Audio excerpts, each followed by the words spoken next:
Jour 26, aujourd'hui on va parler chiffon et plus précisément on va parler tenture, drap, rideau et surtout voile.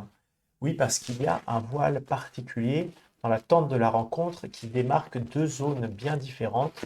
Il y a d'un côté ce qu'on appelle le saint, parce que toute la tente est sainte, mais il y a à l'intérieur, derrière le voile, ce qu'on appelle le saint des saints, le lieu de la présence de l'arche et de la présence de Dieu surtout. Et ce voile, il est très particulier, il est d'un bleu sombre comme le ciel de la nuit, et il est brodé avec des dorures qui rappellent les étoiles, le soleil, la lune. Et donc, ce voile, il nous rappelle le voile qui était dans le temple, parce que le temple est construit sur le modèle de la demeure de la tente de la rencontre. Il y a le saint et il y a le saint des saints. Il y avait donc ce voile, ce même voile, qui séparait le temple en deux parties. Lorsque Jésus meurt, lorsque Jésus remet l'esprit, eh bien, on nous dit, le voile se déchira. Le voile qui séparait le saint des saints dans le temple se déchira.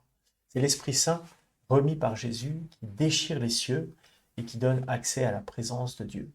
C'est comme si la demande d'Isaïe, ah, si tu déchirais les cieux, au chapitre 64 du livre d'Isaïe, eh bien, était accomplie, la prophétie s'accomplit lorsque Jésus remet l'Esprit. Et c'est encore plus net que c'est l'Esprit Saint qui déchire les cieux, parce que dans l'évangile de Marc, ce mot déchirer, schizo, il a une autre occurrence unique, c'est au baptême, lorsque les cieux s'ouvrirent et que l'Esprit Saint, tel une colombe, descend sur le Christ avec la voix du Père, justement, qui vient d'au-delà des cieux et qui dit, celui-ci est mon Fils bien-aimé. Alors puissons-nous, nous aussi, aujourd'hui, déchirer le voile qui peut séparer euh, nos frères et sœurs de Dieu, puissons-nous donner une parole missionnaire, une parole d'encouragement, une parole inspirée par l'Esprit Saint. Et je vous dis à demain. Au revoir.